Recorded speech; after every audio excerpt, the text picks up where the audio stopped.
দুর্নীতি নয় সততা বারে বারে প্রমাণ করেছে মমতা। খাসের ওপর জোড়া বল 2024-এ নতুন ভারত গড়ার দিশা দেবে তৃণমূল। মমতা বন্দ্যোপাধ্যায়কে দিল্লির দরবারে নির্ণায়ক শক্তি করতে, মমতা বন্দ্যোপাধ্যায়ের উন্নয়নকে ভারতবর্ষের 130 কোটি মানুষের কাছে পৌঁছে দিতে আপনারা আজকে মহতি তাৎপর্যপূর্ণ সন্ধিক্ষণে শপথ নিতে এসেছেন। বুথে ফিরবেন, পাড়ায় পাড়ায় বৈঠক, ডোর ক্যাম্পেনিং, বুথ সভা থেকে শুরু করে মানুষের সাথে যোগাযোগ। 25 তারিখ বিকেল 5টা পর্যন্ত নির্বাচন হবে। সেই নির্বাচনে বুথ আগলে ধরে ভারতীয় জনতা পার্টিকে পরাস্ত করতে হবে।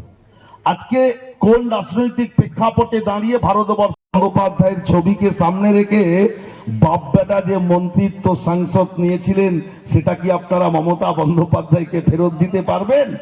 আপনারা যে পরিবারের আইডেন্টিটি বানিয়েছিলেন, মমতা বন্দ্যোপাধ্যায়কে ফেরত দিতে পারবেন? একটা মানুষের ভুল বুঝতে যদি 20 বছর সময় লাগে, তাহলে এই কাঁথি লোকসভা কেন্দ্রের 7টি বিধানসভার উন্নয়ন করতে কত বছর সময় লাগবে?